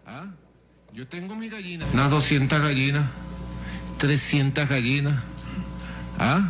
Yo tengo mis gallinas en mi casa y yo mismo las cuido. Ellas ponen su ponedura, pues, su postura. Y nosotros agarramos esa postura y la distribuimos, pues, entre los familiares. Yo le he dicho a la vicepresidenta, consigamos 1 millón de gallinas para llevarlas a los liceos y a las escuelas. Llamativo, ¿no? Para salir del paso de esta crisis alimentaria. Sí, pero no sé si sorprende tanto. ¿Te acuerdas cuando también estuvo motivando la crianza de conejos? Ah, sí, claro. Sí. Bueno, justamente para tener más alimentos. Y tienes que hacerlo definitivamente en una escuela porque no todo el mundo tiene un lugar en su casa para tener un huerto o un gallinero. Pero... En definitiva, le está pidiendo al pueblo que se haga ellos mismos cargo de esta crisis alimentaria. Lo siguiente, no ha dejado indiferente a nadie y quizás cuestione aún más el accionar del presidente Trump. Según el diario The New York Times, el mandatario propuso disparar en las piernas a los migrantes que intentaban cruzar irregularmente por México. También electrificar la barrera fronteriza, instalar en su parte superior alambres-púas que pudieran perforar el cuerpo humano y construir un pozo, escuche bien, de agua repleto de caimanes y serpientes. El periódico precisó que esta información fue revelada por una docena de funcionarios de la Casa Blanca, quienes pidieron que sus nombres permanezcan en el anonimato. ¿Quién es más delirante, si Maduro o Trump? Claro, llaman mucho la atención a pesar de sus diferencias políticas. Y respecto al tema del impeachment, Trump calificó como un golpe de Estado el juicio político en su contra que promueve e investigan los demócratas en el Congreso. Aseguró que ese golpe pretende quitar al pueblo su poder, su voto, sus libertades, la segunda enmienda, la religión, el ejército, el muro fronterizo, en fin, los derechos otorgados a los ciudadanos de Estados Unidos. Sus declaraciones las hizo luego que el secretario de Estado Mike Pompeo presionó para evitar o retrasar que 5 diplomáticos en actividad y retirados testificaran en la investigación de destitución de Trump. Los demócratas quieren saber si el mandatario abusó de su cargo pidiendo ayuda a Ucrania para dañar la imagen del ex vicepresidente Joe Biden, su potencial adversario, en el 2020. Veamos a continuación entre los comentarios que hizo Trump por Twitter. Publicó este mapa bastante llamativo. Ponga atención al color rojo, que prácticamente abarca todo Estados Unidos. Se trata de la victoria del 2016, aunque muchos le recordaron inmediatamente cuando él publica que, en definitiva, él no fue el candidato más votado. Pasa normalmente, ¿verdad?, que no es el candidato más popular el que gana. En definitiva, tiene que ver con los estados claves para poder ser mandatario. Y aquí está el mensaje. Intentan destruir esto, claro, con el impeachment, con el juicio político. Estos son los condados en los distintos estados norteamericanos, y efectivamente él ganó así. La gran mayoría. Lo que pasa es que lo que tú dices respecto de que sacó menos votos que Hillary, porque acá está California, allá arriba está Nueva York, claro, ¿no es cierto? Acá abajo está Miami. Las ciudades más pobladas, que son más progresistas en las costas, votaron por Hillary y votó más gente efectivamente por Hillary, como la elección no es directa, sino que por representantes de cada estado se puede dar lo que se dio en esta elección del 2016. Así que él juega un poco con esto, con el juicio político y en definitiva inmediatamente comenzaron a responderle esto sin ser, señor presidente, usted el más votado. Vamos con otra información que tiene que ver con los efectos, de alguna manera, del calentamiento global que hemos mostrado en estos últimos tiempos, que son más evidentes. Lo hemos visto en la acelerada desaparición de glaciares, también en el Ártico y en el Polo Sur. Pues bien, estamos hablando ahora de un iceberg del tamaño de la isla Gran Canaria, que se está desprendiendo y se desprendió en la Antártica. Mide 1.580 kilómetros cuadrados, tiene 210 de espesor, contiene 315.000 millones de toneladas de hielo. Se ha desprendido de la plataforma de hielo Emery, la tercera más grande del continente blanco. Sin embargo, en este caso los científicos consideran que el fenómeno forma parte del ciclo normal de las plataformas glaciares y no está ligado al cambio climático. Los expertos llevan casi 20 años observando y vigilando este lugar, donde finalmente se produjo esta rotura de la plataforma. Ocurrió definitivamente hace 6 días. Veamos a continuación, porque el programa de observación de la Tierra de la Unión Europea informó que este nuevo iceberg se llama, hago alusión a esto, que tiene el tamaño del Gran Canaria, o sea, bastante grande, de una de las islas de España, se llama D28, se desprendió totalmente de esta plataforma. Está ubicada al este de la Antártica y estas son fotografías, miren la diferencia, está tomada con muy poca diferencia. Esto es el 20 de septiembre y aquí vemos cómo cambió la imagen el 25 de septiembre, o sea, en 5 días. Usted podía primero apreciar, según estas fotografías satelitales, la grieta y, en definitiva, el desprendimiento total y se transforma en este iceberg, captadas imágenes del satélite Sentinel con esta breve diferencia de tiempo, pero haciendo énfasis que en esta oportunidad no se debe a la crisis climática, es lo que han acordado y han llegado como conclusión los mismos científicos. Pero llama la atención, ¿no? Llama la atención, claro. Vamos ahora con una noticia que nos llega desde el Reino Unido. El príncipe Harry y Meghan Markle anunciaron que tomarán acciones legales contra el diario británico Mail on Sunday después que ellos publicaran ilegalmente una de las cartas privadas que la duquesa de Sussex le envió a su padre. En una declaración que fue publicada en la página web oficial de los duques, Harry dijo que había tomado la decisión de emprender acciones legales después que haya generado un impacto doloroso, esta implacable, dijo, propaganda contra mi esposa por la prensa sensacionalista británica. En su escrito hace referencia a la cobertura de prensa de su mamá. Usted recordará a la princesa Diana, dijo que su miedo más profundo es que la historia se repita. Textualmente, Harry dijo, perdí a mi madre y ahora veo a mi esposa ser víctima de las mismas fuerzas poderosas, haciendo alusión, ¿verdad?, a la prensa sensacionalista. Si recordamos cómo murió Diana, claro, con los paparazzis persiguiéndola en esta carrera por el centro de París, en el túnel, el Alma y finalmente el vehículo en esta persecución. Los paparazzis iban en motocicleta. Ella finalmente, por razones que ya conocemos, se volcó el vehículo y ella fallece minutos después de este accidente. Y en esta carta, que fue escrita para Thomas Markle, y él la vendió al medio, Meghan le decía a su papá de que le estaba rompiendo el corazón en 1.000.000 de pedazos por las entrevistas que le estaba dando a la prensa, porque ha estado inventando historias y sobre todo porque ha estado atacando a su esposo. Esperemos que no ocurra lo mismo o que se haga el mismo juego que vivió Diana, que la sufrió mucho, ¿no? Qué difícil es controlar eso, sobre todo cuando existe el morbo de las personas que quieran consumir ese tipo de información, si finalmente es responsabilidad compartida de todos. Exactamente. Lo siguiente es de película. En Colombia, una ex congresista que estaba detenida por una compra de votos se fugó. Fíjese bien en la imagen, cuando estaba en un control médico en Bogotá, y como lo muestran las cámaras de seguridad, Aida Merlano utilizó una soga y descendió abruptamente de un primer piso donde una moto la esperaba. El Instituto Nacional Penitenciario explicó que el médico que estaba atendiendo a la ex senadora salió de un momento a otro del consultorio y se despidió. La uniformada que custodiaba afuera le preguntó por la reclusa y el especialista le dijo que estaba adentro. Cuando la funcionaria ingresa, encuentra la soga y ve a la ex senadora subiéndose a la moto. Tras la fuga, se ha desplegado un amplio operativo de búsqueda porque no han logrado encontrarla.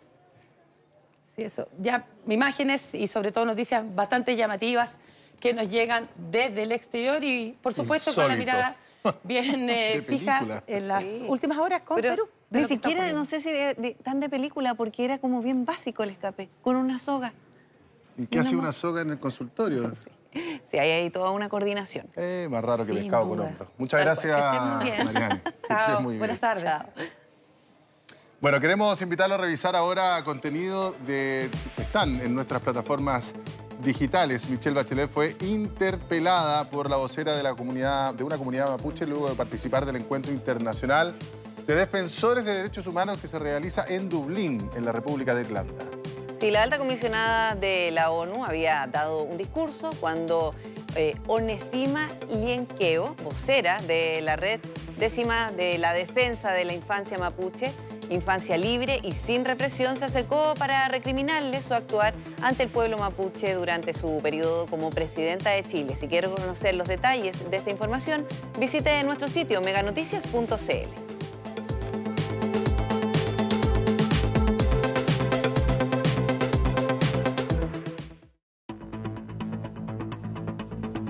Transbank. Bien, les contamos ahora que para el 26 de noviembre quedó fijado el comienzo del juicio oral por la muerte de Camilo Catrillanca. Se espera que todo el proceso se extienda por más de 2 meses. Los detalles los vamos a conocer con Ignacio Beltrán. Ignacio, buenas tardes. Hola Priscila, muy buenas tardes. Claro, el día 26 de noviembre, es decir, 12 días después de que se cumpla un año de la muerte de Camilo Catrillanca, este joven mapuche que murió tras recibir un disparo en la cabeza en la comunidad Temucuicui de Ercilla. Se va a realizar este juicio entonces en el Tribunal Oral de Angol. Hay que recordar que son 8 los imputados, 7 de ellos son carabineros, 4 carabineros del GOPE que participaron de este operativo policial y también un abogado que prestaba funciones a carabineros. Esos son los imputados. Pero hay una gran cantidad de testigos. Son más de 70 los testigos y más 30 peritos también que van a ser citados a este juicio oral y mucha prueba, entre ellas mucha prueba audiovisual, las cámaras que registraron el momento de la muerte de Camilo Catrillanca. Por esto van a ser 2 meses los que se tomaron el Tribunal de Angol, los jueces, para otorgar, de darle a este juicio en esa gran cantidad de tiempo. Por lo tanto, el 26 de enero estaría recién terminando este juicio. Conversamos con el fiscal de la Unidad de Derechos Humanos de la Fiscalía de la Araucanía, que nos cuenta más detalle, también con uno de los abogados del menor que acompañaba a Camilo Catrillanca. Escuchemos las palabras. Se van a necesitar de varias jornadas de juicio para poder presentar toda la prueba. De todas maneras, la cantidad de prueba que se presente va a depender del desarrollo de la audiencia en sí misma.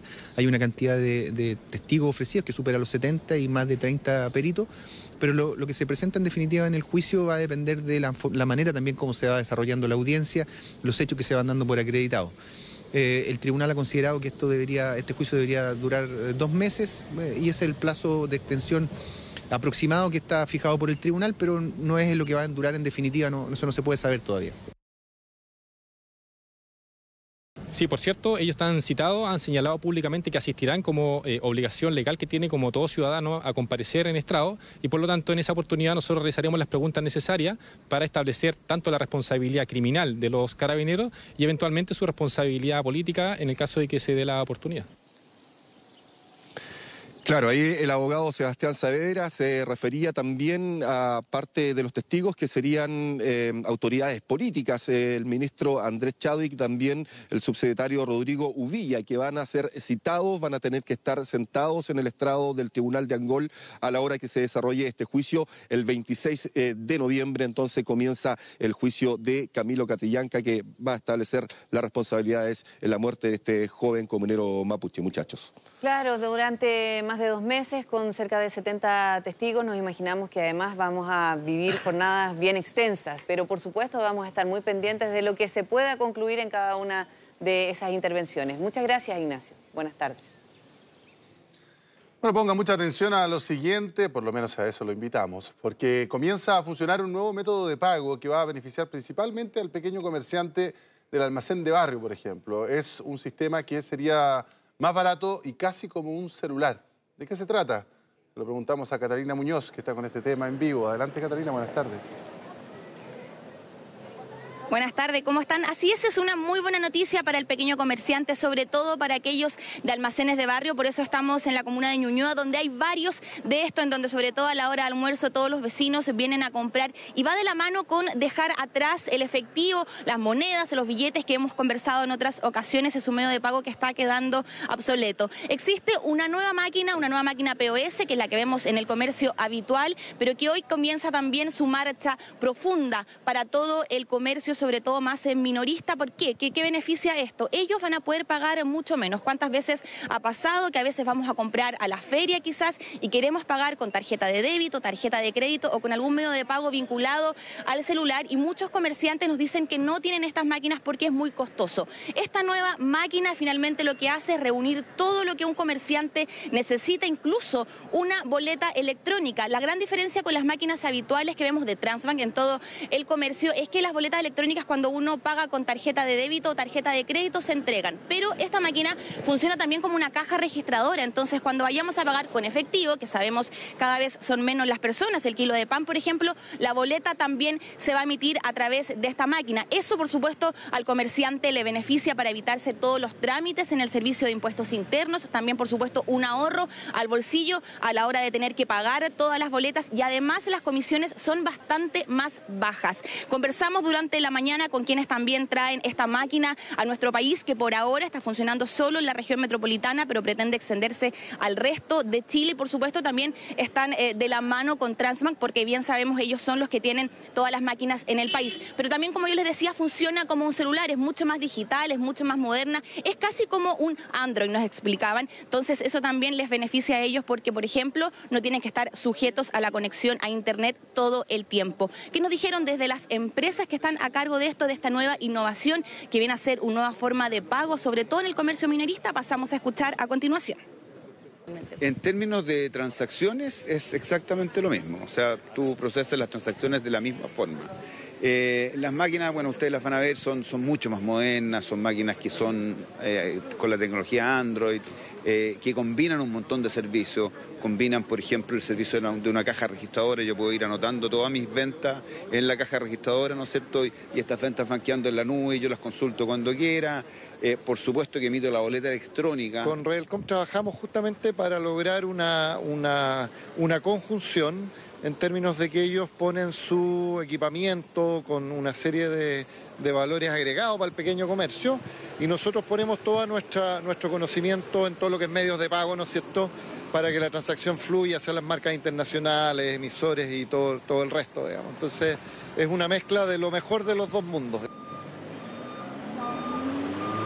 ¿Por qué hablamos también de una máquina más innovadora? Porque todos los comerciantes que nos están viendo hasta ahora saben que ellos tienen que pagar mensualmente un arriendo por las máquinas que algunos tienen en sus comercios, sobre todo el más minorista, a quienes está principalmente enfocado esto. Esto no va a pasar con esta nueva máquina, porque si bien la pueden comprar incluso desde los 50.000 pesos en la página web de Royalcom.cl y poder adquirir esta máquina, y al corto tiempo esta máquina pasa a ser del dueño del almacén, en este caso de la señora Marcia, que nos recibió en su almacén acá en la comuna de Ñuñoa durante la mañana, quien está muy contenta. De hecho, nos dice que cada vez que vienen los vecinos, por supuesto, ya pueden comprar el kilo de pan o incluso muy pequeños montos con la tarjeta, y que además hay otro sistema de seguridad, porque cuando se paga con débito se va a incluir la clave que tenemos secreta a todos los clientes bancarios, pero cuando pagan con tarjeta de crédito y son menos de 12.000 pesos, por ejemplo, no hay clave. Eso también, por supuesto, a ella y al cliente le da una seguridad y un plus a esta nueva innovación que viene a mejorar, por supuesto, el pago electrónico en el comercio. ¿Qué nos dijo la dueña de este almacén? Que también es parte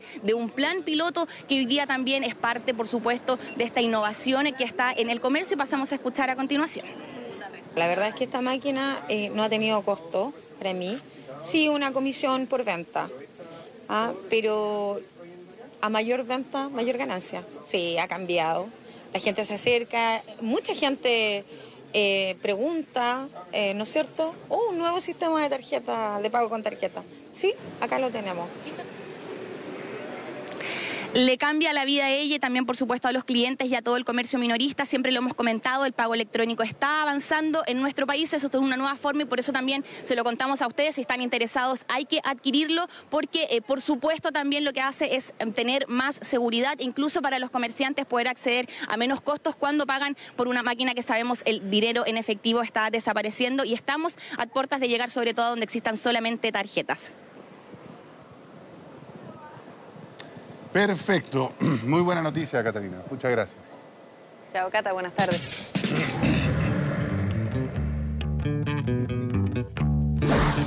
Bueno, ya es definitivo. Este año no creceremos el 3% que se esperaba. En una exposición ante el Congreso, el ministro de Hacienda, Felipe Larraín, recortó la proyección económica del gobierno de un 3,2 a un 2,6% para este año.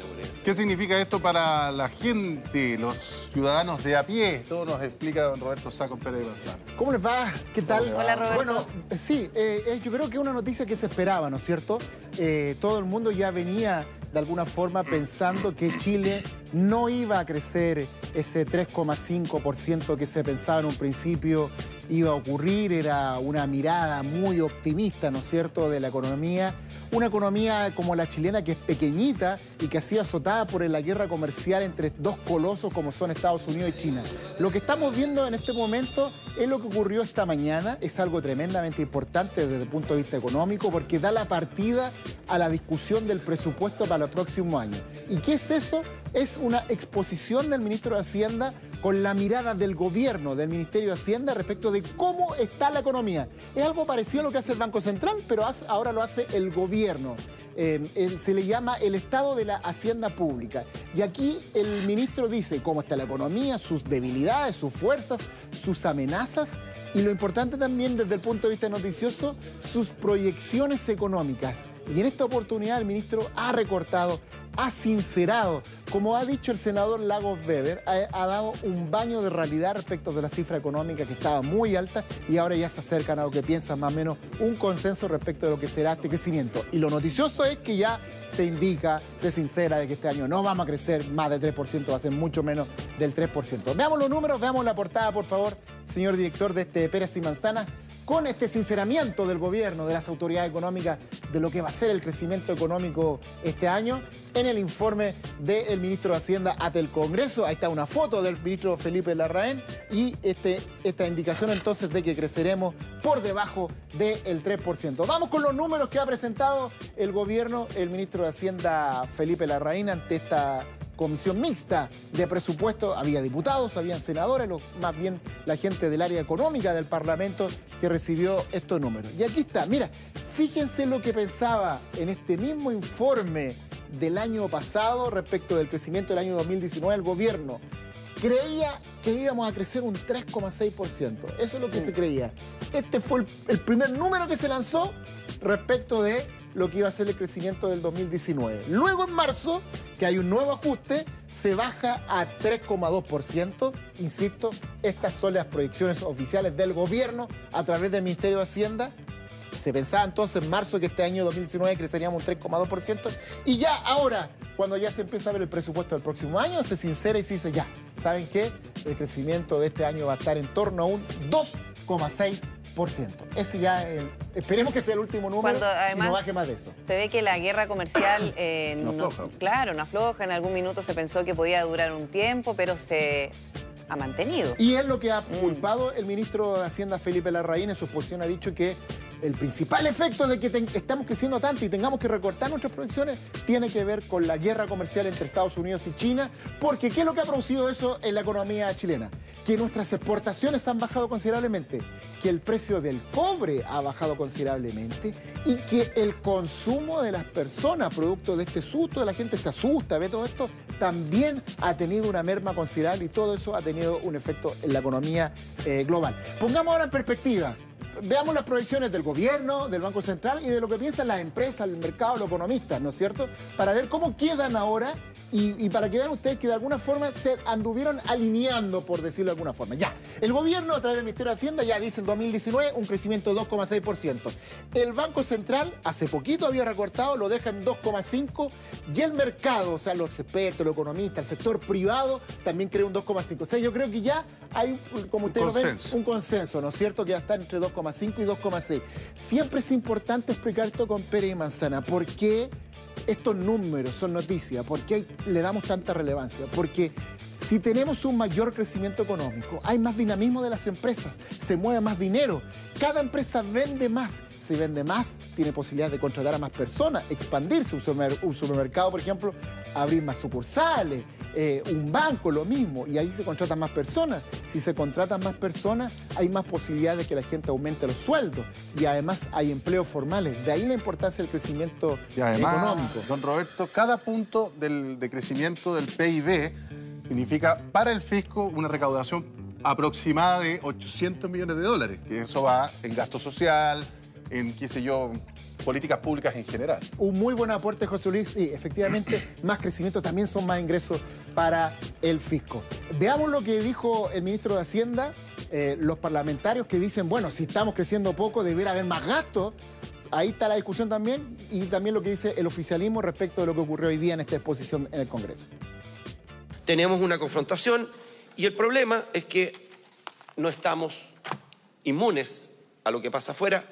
Podemos estar bien preparados, pero jamás podemos decir que estamos inmunes o que vamos a quedar indemnes y que no nos va a afectar lo que está ocurriendo en los mercados internacionales. Nosotros estamos preocupados por la reactivación, estamos preocupados. Bueno, ¿qué nos dice el presupuesto? El presupuesto nos dice un crecimiento del gasto de 3%.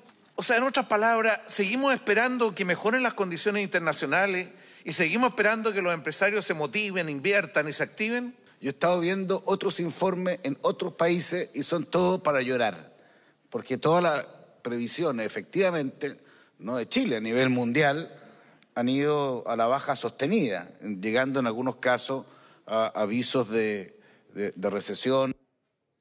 Claro, lo que plantea el senador Montes del Partido Socialista es algo que yo les anticipo se va a venir en esta discusión del presupuesto. Gastar más o apretarnos el cinturón porque tenemos déficits fiscales. Gastar más y tirar esa plata en infraestructura, obras públicas, hacer más caminos, gastar mucho más de lo que se piensa para así reactivar esta economía frente a estos nubarones internacionales, o seguir cuidando los números por estos déficits fiscales y así no nos rebajan, por ejemplo, las calificaciones crediticias. Es el dilema que yo creo que va a venir con la dirección presupuesto. Para finalizar esta explicación con peras y manzanas de la economía, una buena noticia que dejó el ministro de Hacienda. La proyección de crecimiento para el próximo año, que la vamos a ver acá, es un poquito mejor, queda en un 3,3%, aunque el ministro dice que esto se basa fundamentalmente en la tesis, la teoría de que la guerra comercial entre China y Estados Unidos debiera amainar, debiera aflojar para el año 2020. Cruzamos los dedos, como dice el ministro, rezamos para que eso ocurra porque pucha que nos ha afectado. Ahora el tema es, bueno, está bien, nada que hacer. ¿Qué vamos a hacer nosotros, un país pequeñísimo, frente a una guerra de estos colosos? Pero sí, lo que sí se le puede criticar a la autoridad económica y a cualquier gobierno es, bueno, se debieron haber tomado quizás medidas antes, porque esto ya llevaba 1 año y medio en discusión y se debe venir la mano. Claro, que nadie pensó que iba a durar tanto, si ese es el tema. Pero efectivamente, porque el Estado, a través del gasto, apalanca a los privados, como tú bien explicabas, es decir, es contracíclico. En vacas gordas ahorramos y en vacas flacas gastamos. En el fondo, tiene lógica desde el punto de vista de dinamizar la economía. Ahora también es importante explicar que la gente no se extrañe si ese 3,3 se va a ir corrigiendo mes a mes, porque gobierno, Banco Central, economistas, todos van corrigiendo, porque no hay que olvidar que la economía es una ciencia humana. Exactamente. Bueno, ojalá que se corrija hacia arriba. Eso sería interesante. Ojalá. Si se termina la guerra comercial ahora luego, por ejemplo, claro, lo más probable es que ese número se corrija hacia arriba. Si no, uy. Vamos Sería a una muy buena noticia. Y lo explicamos nosotros, por cierto, con pera y manzana. Como siempre, muchas gracias, Roberto. Que estén bien, Buenas tardes. Ya, tenemos un dato útil para ustedes.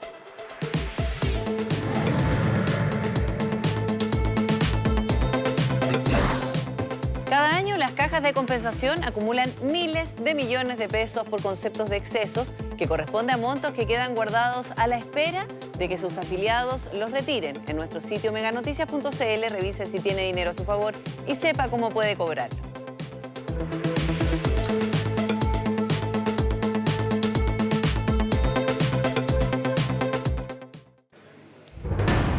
Muy bien, de esta manera llegamos al final de Mega Noticias Actualiza. 1 millón de gracias por su atención.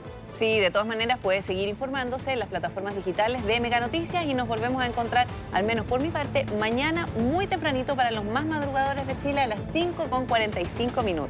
Bueno, ya que está pasando el dato, yo también voy a pasar el mío. ¿A qué hora?